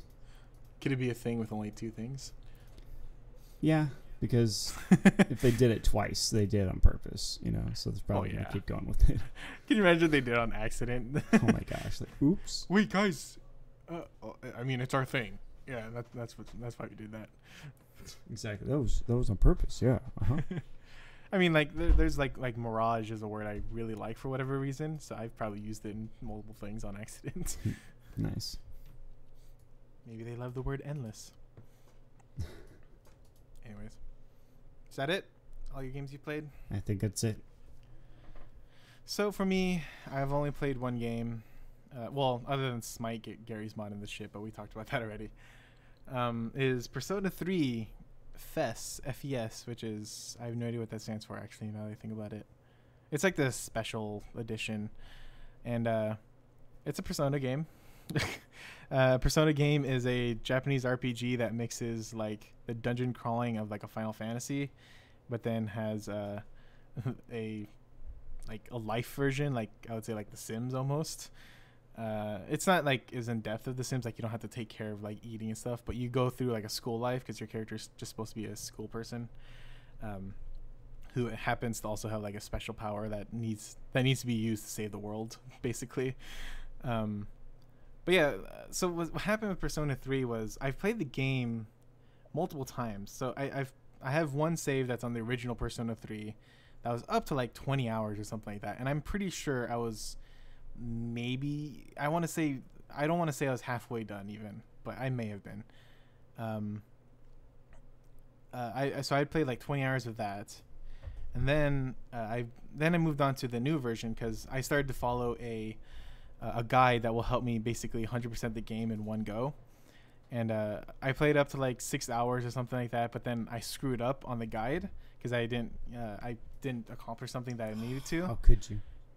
So at first I was trying to like, well, maybe I can manipulate it a little bit, right? Like saying, well, I missed this. I had to do a different social link because I didn't bring a persona with me. A social link is the relationships basically in your real life thing. Because if you get a stronger social link, stronger relationships with people, your personas get stronger, and your persona is like your main attack basically in the other world. And yeah, I screwed that up, and so I tried to pick someone else and then switch it with like a different thing. Then I realized why they had, basically I realized why the guide was built that specific way. So I was like, oh crap. Well, maybe I can keep going, try to find ways to kind of fix it or whatever. And then I realized, and then I just stopped playing for a long time. So I was just like, you know what? It's been a long time enough. I've played the beginning, 5 times already. So playing it again is not going to hurt. So I ended up playing it. I'm now like, I think almost 8 hours in, and I'm finally ahead of where I was before. I'm still on track on the guide, and I like it. The game's really fun. And I wish I was Persona 4 though, because the combat, you only control your character. Oh, well, and you have 3 other characters that you don't control. Like imagine playing a Final Fantasy and you couldn't control your healer or your tank or whatever. Mm-hmm. It would kind of suck, right? Yeah, well, that's how it is on default. Persona, you have to like turn on. Yeah, I think I remember that. It's so stupid. So I just put it on easy too, because I was just like, the combat's kind of fun, but it's nothing too special. It has its own unique aspects, but it's not like, it's still a turn-based thing. So it's like, if you're strong enough, you should be able to kill everything easily anyways. So that was just kind of my thought process. So yeah, hopefully I'll be finishing this sometime within the next year. Nice. Yeah, right. But yeah. Then I'll move on to Persona 4, and I found a guide for that. And then Persona 5 will be out. Isn't Persona 5 coming out like next year? I think it's coming out, yes, semi soon. Like it's an actual thing. So weird. It's coming out in 2015 for PS3. Like what? Yeah. So weird. Yeah, that's good. I love it. I'll actually be able to play it, because we'll get into that. Why that's a good thing that it's on the PS3. Yeah, that's true. And yeah, that's the only game I played. I played League of Legends. You want me to talk about that? I think you've talked enough about League for the day. Wait, I'll add one more thing to League of Legends actually. Okay. Since it's related to me playing. So all I ever do really in League of Legends is I play once a day. I play a bot match against intermediate bots, and I just play it for the first one of the day to get an IP bonus, which is like the money currency. Mm-hmm. And it's really easy. It's pretty easy to play intermediate bots, but to have fun, I try playing a different type of role every single game. I'm not just playing my best role or anything like that. And one of the roles is called support, and support is basically you don't do any damage. You just help your team do good. And sometimes that screws me over because my teammates are bad. And the intermediate bots, basically, the key to them is they're really weak early on. But if you actually give them kills and stuff like that, they're really accurate with all their skill shots, obviously. Yeah. And so they'll just destroy you, and they like just roam as 5 and stuff like that. But if you jump on them quickly, they're as easy as beginner bots, basically. And And so sometimes I'll be playing support because someone wants it, and I'm like, okay, well, I like support, and so I'll pick a character and go, okay, here's a kill, and then he dies, and then the other people are dying as well. I'm just like, oh crap! Now I have to carry this game as a support. You weren't good enough of a support, Ryan. It doesn't help if they run into the turret. But yeah, so I always tell myself, don't be a support player. Like, just pick anything. It doesn't matter if it ruins the whole team composition or whatever. Just pick something that if something comes to shove or push comes to shove, you can carry the game. Mm-hmm. And I always forget, and the one time I forget, it screws me over. I don't think I've lost. No, I've lost like once. And that's because they quit. Like the thing, like we were talking about Smite, where the bots would have beat us if they were real people, because they don't know how to end the game that well. Right. The same thing happens in League of Legends, where it's just like, even if your whole base is down, you just go behind them and kill their base, and they're not smart enough to react to it necessarily. Yeah. But the team I was on ended up quitting, surrendering. So like, I got a loss because of it. Wow. Which is really annoying because I'm trying to play like 20 minutes at most a day just to get my first win, and then I have to play another 20 minutes if I lose. So wow. It's my League of Legends sob story. So sad. You want to do a discussion? We can probably do it quickly. Sure. You want to kind of introduce it for us? Sure. We kind of hinted at it a second ago. Yeah. The transition between consoles. We both have an Xbox 360 and a PS3 and a PC. Woo, PC! Woohoo! The dilemma is when games like Destiny come out for Xbox, PS3, Xbox One, and PS4. It sort of feels like when you're playing the Xbox 360 or the PS3 version, it feels like you're playing the crappy version, especially when you have a nice PC. It's frustrating. It's like, what? I want to play that version. It looks terrible. You know what I mean? I mean, I don't mind playing the terrible version. The problem with Destiny is that you may have to pay to play it online. Yeah. For me, at least. That's my major problem. That's another part of it. But I think on PS3 will be okay. I think. Maybe. We'll see. But then we have the problem of, like, there's three of us. Me, Corey, and his brother Josiah. We try to play a lot of games together, and Josiah doesn't have his PS3 anymore, right? But my other brother Philip has the PS3 here that he never uses, so I mean, I think he can borrow it every once in a while to play Destiny when we play it. We'll see. I don't think that'll be a problem, but yeah, but it's just an interesting scenario where games, it'll be different when there's games that won't be out for the old consoles. So then we'll be in the camp where it's like, there will be exclusives. Like, there have been exclusives so far, like Infamous. It looks like if I had a PS4, I would play that game. Am I going to rush out and get a PS4 for that game? No. Same with, like, Titanfall. It's like, if I was going to play Titanfall, I'd buy it on PC. So on Origin? Yeah, I'd rather play an Origin than buy a $500 Xbox. How about playing 360? Yeah, well, I don't know. That version looks pretty bad. But it's then you have to pay $6 a month or $5. Yeah, so we'd be better playing an Origin. But it's Origin. Oh my gosh.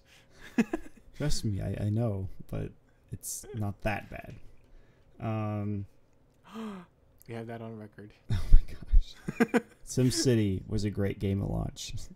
Now you have all your sound bites you can use. Oh god. SimCity at launch was not good. It was not good. I cried a lot. You really did. It was kind of weird. Oh my gosh. He did it when he was playing with me too. Then he started crying about cookies, which is strange. Well, cookies is a serious business. Okay? Don't mess with man's cookies. Cookies are good. What the heck happened?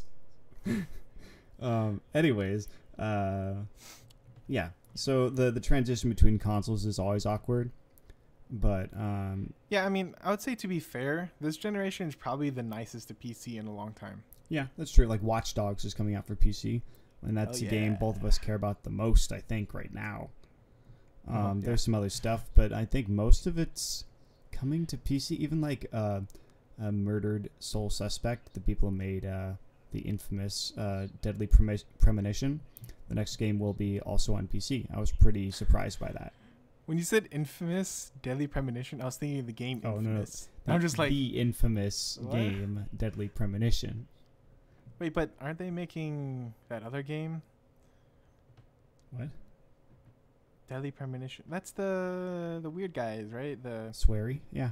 yeah. Aren't they making another game like called G or I don't know what it's called? What? God damn it! It was announced at E3. It was like one of the interesting games that were coming out for I think PS3 or something, or Xbox One.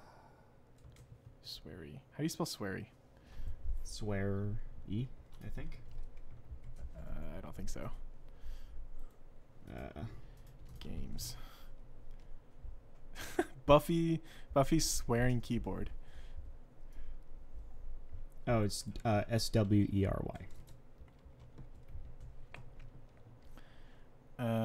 Anyways, go ahead. Keep going. I'll look it up real quick. Okay, yeah, I'm not sure what. D4. D4? Oh, yeah. Yeah, that's another game he's working on. I didn't know they were working on 2 games. Yeah. Wait, are you sure? Let me see. Murdered sole suspect. It's developed or it's published by Square Enix. Wait, it's Airtight Games. Why was I thinking it was them? I don't know. Oh, because it's very similar. Like, it seems like a Deadly Premonition game. I don't know why I had that in my mind. I was like, it doesn't look like a sweary game. It does. It looks Oh, really really? weird. Have you seen it? Well, I mean, I only watched it like once in E3, and it looked bad to me. It looked what? It looked bad to me. It looked like a PS2 game. Like Deadly Premonition. I would hope they would upgrade the graphics. They made a PC version of Deadly Premonition that was like worse than the console version. So I mean, not Well, that just exactly makes it better, graphics right? people. But yeah, I mean that game looks terrible. But in this, it reminded me of the same kind of terrible that Deadly Premonition was. So that's why I want to play it. I don't know why I thought it was them. It's weird. I think it's because it reminded me of something you would make. But yeah, I mean, to be fair, I think Destiny may be the only game that has this problem that we're thinking of. Because Bungie doesn't want to put on PC for whatever reason. Yeah, because they're dumb. Because they're And bad it's GTA developers. They 5. don't know how to make good games. GTA 5 would be really fun for us, I think. Just be able to have a sandbox and screw around in. Yeah, that would be fun. Saints Row 2. Get GTA 4. I do have. Well, no, I don't. I have all the other GTAs. Nice. It's just not the one that counts. Yeah. I have Grand Theft Auto, Grand Theft Auto 2, Grand Theft Auto 3, Grand Theft Auto GTA 3, GTA San Andreas, GTA San Andreas, GTA Vice City, GTA Vice City. I don't know why there's listed twice. Yeah, I wish Rockstar and Bungie would get over their PC hatred or whatever it is. It's weird. It's very strange. Yeah. Well, Rockstar has always been like, oh, all they do is pirate our games. My counter to that is, people are pirating your game on PC when it's not even out on PC. So yeah. Yeah, people are building Grand Theft Auto 5 for them. Yeah, it's just like, okay, you guys are stupid. I mean, they're not stupid, but they're kind of stupid at the same time. I mean, to be fair, GTA 5 doesn't necessarily need PC sales. No, it doesn't, but they could make more money and also make their fan base happier. Yeah. I played it. I've played it. Yeah. Seemed all right. It was good. It was fun. It was surprisingly fun. When it came out, you were kind of down on it. I've been like that with every single game. Like Ni no Kuni. When I first played it, I was just like, eh.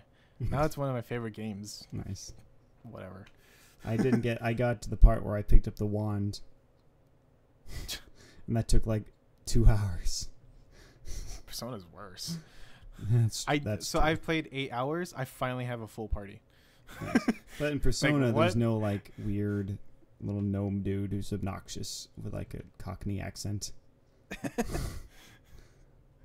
No, you just have. Is there anything weird in Persona 3? Not really, I guess. Well, there's weird stuff in Persona 4. I mean, as in like a bad what is the Teddy's pretty obnoxious sometimes. Oh, in Persona 4, yes. Yeah. I hate that character. He's like a likable obnoxious. Do you remember who he really is? Or what he looks like? Mm-mm. Okay, I guess. Are you playing it? Are you gonna be playing it? Yeah, don't spoil it, bro. I thought you watched the endurance run. No, I've watched large chunks of it, but not all of it. Okay. Well, don't play Persona 4 Arena. I've already played it. It can kind of spoil who he is. I bought it, and then Nathan returned to the store and sold it because he thought he bought it. It was like, wow, that was my game. I wanted to play it, but okay. That's hilarious. Yeah, like he didn't mean to. Like he wouldn't do that on purpose. He just, for some reason, he thought it was his. And like, okay. I don't remember this game. I must have bought it. I must return it. Exactly. It was like a fighting game. Oh, fighting game must be mine. Has he played it? Or yeah, he played it, I think. Oh, I actually okay. liked it. I didn't get to play enough to actually like get good at it at all. Okay. I think that's it for our co-op struggle. I didn't have I like writing the topic sentence, but it's just like what it's because it's not just like the struggle of new gen versus old gen, because that's, you know, that's always been a thing, but there's also like I guess one of the things we never talked about too much is we're always looking for co-op games on the PC. Yeah. So, you know, we're sad when like Destiny's on the PC. I think we're sad that we don't want to pay to play online. That's stupid. On PC, it's free and it works better. So why are we going to pay for a worse experience on a console? That's just, I don't get it. I mean, I wouldn't mind it. I just don't use it anymore. I don't want to pay for it. Exactly. For it's just like Destiny. It's annoying because I'm not going to like if I could just buy 1 month at a time at a reasonable rate and not at like a complete ripoff, then I would do that because I don't play consistently. So I'm not going to just buy a year's worth. I won't use it because I don't use it to, like the nerve of them blocking out Netflix behind Xbox Live is just like infuriating. I think it's part of why I didn't renew too, because I'm like, no, I'm not going to pay that fee to watch Netflix. I'll use my PS3, or I mean, there's a million ways I can watch Netflix. Now Netflix is raising their price. Got a new headline. What? Did you know that? They're actually raising their subscription price. Oh yeah, it's $10. Yeah. I don't know. It's like maybe $1 or something. Oh, okay. But yeah, but what I hear is like the people that have it now, it won't be raised for a while, but New customers. eventually. Yeah. Yeah. It's like one of the reasons, the biggest reason I had Xbox Live was I played Halo and Call of Duty with my brother a lot, and that was completely worth it. Especially since he didn't want to get a PC ever, but yeah, it was fun. But I mean, like if even like PlayStation Plus has a deal of like they have 2 free games every month or whatever, like that's a fantastic deal for what, like $5 a month. But then it's just like, well, that's a really good deal, but already looking at my Steam library, I don't play games that much. Yeah, exactly. I had PS Plus for a while, and the thing is, even though I was getting all these free games, I stopped paying for it, so they all went away. Yeah, and I didn't have time to play them. So it's only a good deal if you're like a teenager, I feel like. But teenagers don't really have the money to pay for it. Or just people that play it. I'm sure there's plenty of people that have jobs and still play them. But they're all old games. You know what I mean? If you're active on the community, you're playing newer stuff. The stuff they have in PS Plus is stuff that's been out for a while. So it's sort of like on top of whatever else you're playing. To be fair, we're not exactly active. Yeah. We just listed our games as played as Smite, Gary's Mod, and The Ship. Yeah, but we played a decent... I played a decent amount of all of them. No, I'm just... You're saying, like... But for people that are trying to be active because it's old games. But we kind of play old games. Yeah. Actually, we play old games because of the Steam sale. My point is that if someone is paying for, like, a live subscription, they're probably playing Call of Duty online. So it's like any of these games is going to be on top of that. So I'm just not sure who would have the time for these extra games. I bet you, like the same with the Steam thing, if you look at how many people actually played the Plus games, it's probably pretty low. Yeah, maybe. But Microsoft's not going to put out those kind of stats. Well, they just started their thing. There was a news item actually about like them doing Xbox original stuff. No, I'm saying like Microsoft never puts like account stuff. They try to like not have that stuff public. Like even like sites that try to pull in your account data for achievements and stuff, they're always trying to block that stuff. Same with Sony. I like my I signed up for some kind of stupid site and it acts like my Xbox has a brain or whatever. It's like, and it has a diary, so it's like the diary it'll go like, oh, ChainedSniper didn't play with me today, I'm sad. Oh my gosh. It's really kind of depressing because I didn't play my Xbox 360 very much. And then like I play once and he's like, yay, he played with me. Oh man, Animal Crossing is terrible about that. If you launch Animal Crossing after being out for a couple months, like there's weeds everywhere, everyone's moved away. It's like super depressing. It's hilarious. Yeah, you play, I was like, man, and then you just turn it off because you're too depressed to keep playing. It's sad. Anyways, I think that's it for discussion. Do you have anything else to say? Nope. Bungie, get Destiny on the PC. We don't care if it's a year later. Just do it. We'll buy it. I will, at least. We'd even buy it on Origin. Yeah. You would. Yeah, I would. You would. I don't hate Origin that much. I've had problems with it. Let's be clear. Like, Origin sucks. Origin sucks, but it's not that bad. It's just not a great service. Yeah. It's not. Well, it was actively bad. It's no longer actively terrible. Yeah. Yeah, that's it for discussion. Should we move on to our finishing thoughts? Yes. I guess you want me to go first? Sure, that's what we said before. Man, I act like we never talked about this, huh? Mm-hmm. So my thing is just I don't want to talk about it, but I had nothing else to talk about. I recently signed up for Crunchyroll, and I started watching a lot of anime, and I guess I'll talk about the anime I'm watching now. Actually, I don't want to. I guess the major thing I'm thinking of is like I watched quite a few anime. Like there's 5 series that I have finished here, and I liked them and stuff like that. But and so like when I first watched them, I was like, oh, these are pretty good. And then I started watching other anime. These are so I started watching the ones that I really wanted to watch first, right? And or the ones that looked the most interesting to me. I'm surprised on how well I was able to go like, these are the anime I'm gonna like, because all like the ones that I've already watched are like my favorite ones, and the ones I'm currently watching are kind of like, but I don't really have anything else to watch right now, so I'll keep watching it. It's kind of funny. Usually I'm not very good at knowing what I would like in a game. Mm-hmm. That's not true, or a show. But yeah, the current there's one of the series called No Game No Life. Mm-hmm. Episode 3 had come out, and 2 people on Twitter, both of them were like at the same time were like, oh man, No Game No Life just got serious or got really good or whatever. So I'm like, oh crap, I gotta watch it. And it's an interesting concept. It's one of those stuck in a world where games are like a big part of it and stuff like that. And it's kind of funny, it's kind of cool, but it's, I don't know, I didn't have the same, like, it kind of goes for the, if you ever watch the anime Code Geass or any of the animes that have like the really smart main characters, and they basically play mind games with every single person they come up against, and everyone is somehow a mega genius. This is another one of those, and like it doesn't quite get me like as like I love it where it's like the whole like one of the episodes actually it was like the whole rock paper scissors like idea where it's just like the guy basically said we'll bet on a game of rock paper scissors, just the first best out of one, and he said I'm not going to use, or I'm gonna shoot paper, I'm gonna use paper.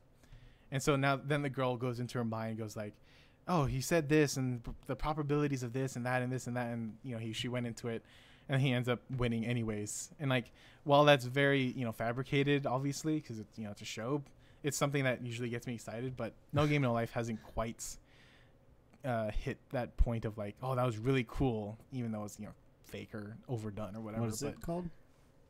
No Game No Life. No Game No Life. We should just have an anime segment. We'll see. All right, it's on my Crunchyroll queue. Yeah, Corey's copying me. Yep. Yeah, I think that's it. I guess one of the other things I was gonna try to watch was Ruby from Rooster Teeth. Oh yeah. That is not a good anime. Yeah.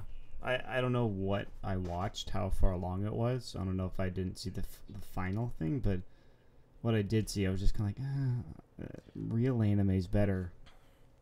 The action scenes are really, really good. Like they're really cool, like really unique and awesome and cool looking and like epic and stuff like that. But past that, it's just kind of like no story or substance. Yeah, because like they when they first announced Ruby, the guy who announced it he was known for his action scenes. He was the guy who made Dead Fantasy. I don't know if you've ever seen that. And Haloid, and basically it was just like those videos were just literally cool cutscenes of characters from Dead or Alive, Final Fantasy, and then the other one was Halo and Metroid. And so it was just like really cool fight scenes like you would see in with like a Jackie Chan movie, right? Of like using different things, but then of course super powered, right? And so like I was like, oh cool, and then he showed the trailers and they're all like all action based and stuff like that. But then they had to come out and it's like, no, don't worry, this is an actual anime. This is not just fight scenes or whatever. And I was like, oh okay, well I like anime, I'll try watching it. The biggest problem to me is that it's like each episode's like 5 minutes long. Oh, so it's not long enough to actually develop anything. And yeah, so like they try doing it like over episodes, I guess, kind of. But it's, I don't know, like the most recent episode I watched, literally the whole episode was just about one of the characters getting bullied. And like it was just that. Like it wasn't even like him figuring it out, how to face it. It was just like him getting bullied and people and his friends kind of going like, them slowly noticing he's getting bullied, then him denying it. And that was it. That was literally it. It's just like like the episodes are probably what is less than like what a issue of a manga would fit. I feel like it's just like strange. Oh my god. I mean, it fits over a couple of episodes, but it's only 16 episodes long. And I was like on episode 11 and it was having this random scene where it's just like, I don't feel like this matters at all. Why are they adding this in? And I don't know. It didn't feel that good to me. Sorry guys, I like Rooster Teeth stuff. To be fair, I'm not a true fan. The guy who wrote Ruby is now writing Red vs. Blue. I wasn't necessarily liking Red vs. Blue anymore either. I'm probably just not a fan of his stuff. I mean, I don't know. Whatever. Go ahead, Corey. Such I'm hate. done. Just kidding. No, it's I know. It's disappointment. Yeah, no, I know. Which is worse. Yeah. I'm just like when someone goes up to you and it's like, I don't hate you. I don't dislike you. I'm just disappointed. Just not into you anymore. No, I'm disappointed. Oh man. Well, I am not disappointed with the goji berry plant I just got in the mail. That's right, I'm planting the goji berry tree. I like goji berries, but they're like super expensive to buy at the store because they're like really popular with like health food people right now. So I've been gardening a lot lately, so I figured it'd be fun to actually just plant it, and that way they just grow and I don't have to pay for them anymore. It's a full tree? No, it's not like a huge tree. It's more like a vine. Like I can grow it in just like a 4-gallon or a 5-gallon planter. I can just plant it in that so I can move it around. So I can. Yeah. It's more just like a small tree or like a small viney bush kind of thing. It's not like a huge thing. So yeah, it's a fun side project.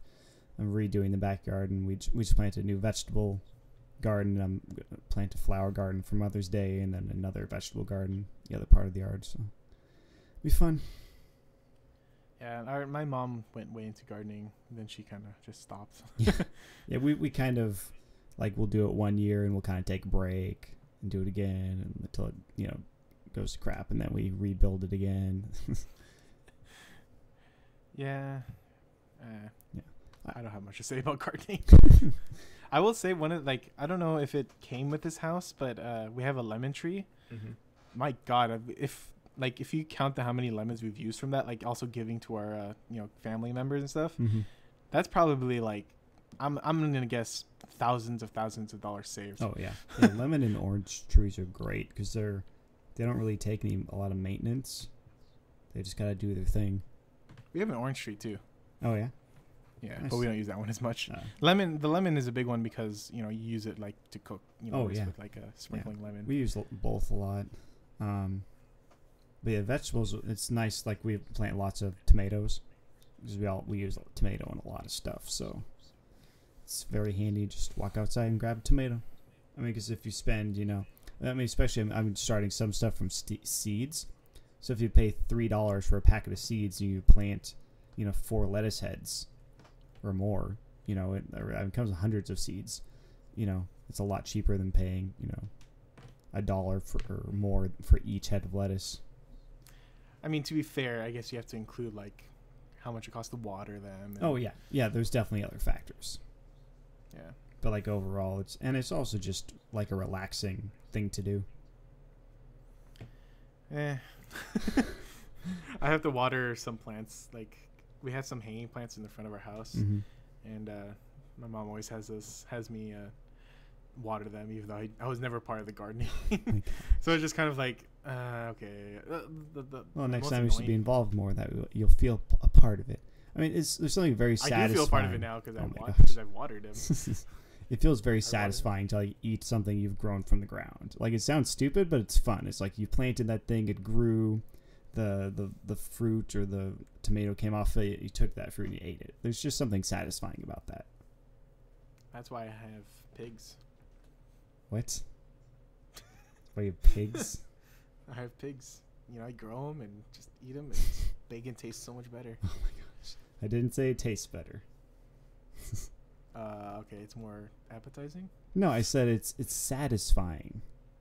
To like have accomplished it. Well, if you feed your pigs bacon, it gives bacon flavor to bacon.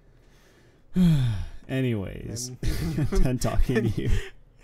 And then you open your laboratory and you start using them with chicken. Call this toll-free number to get the bacon food to feed to your bacon machine, your pig. Your bacon machine? Yeah. I'm going to call That's it, like, if I ever get a pig, I'm going to call him that. Hey, bacon machine. Yeah, it's a bacon machine. You just, like, push on its head and bacon comes out of its butt. Okay, that's just gross. I know. You went too far. No, I didn't. Yes, you went too I far. wanted to spoil you on your idea. You went way too far. Oh my gosh. It was joking, it was nice, it was funny, and then you brought that up, like, really? Yep, I did. Yep. You know what? I guess we should just end here. Okay. Thank you guys for watching Neutral Jing.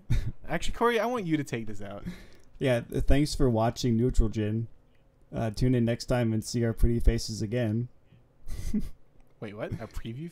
Pretty faces? Yeah, pretty faces. Well, you said they're watching us. I wasn't sure how they're watching us since it's just a podcast. Well, to be fair, you can watch on YouTube. Oh, okay. Well, they're not really watching us unless you put up pictures of us. You could just put up a picture of like Harrison Ford and next to it I'm just really black. Really black. With text. That's what I look like. Yeah, that's what you look like. Because that's what the videos are. They're just a black screen with the text saying Exciting. episode 4 or just watch. It's just audio. Just watch. You know what? If we actually get to episode 10, which we're halfway there, I will try to get a webcam set up. Nice. But then people will be like throwing up, but whatever. We'll hand out call 1-800 for your bacon machine barf bags. Is that gonna be next month or next time we're gonna be sponsored by something? Yeah, that's gonna be our sponsored segment. Be like the giant bomb. Hey, small businessman. I honestly love that they added that. You should go on the forum. This guy made an animated video of Vinny like dancing and like a remix of those commercials. It's ridiculous. Those are good. Yeah. Yeah, it kind of has. It's similar to kind of what we do with like when I do the cheesy like, "What have you been playing, Corey?" Exactly. Fake radio DJ voice. Yeah. Anyways, we were taking us out. Whatever. I'll end it. Thank you guys for listening to the Neutral Jing Podcast episode 5. We will be back 2 weeks from now, which I have no idea what date that will be because we don't think that far ahead. Hope you guys enjoyed. Yeah, do you want to say anything else, Corey? Say bye, I guess. See you next time. All right, adios.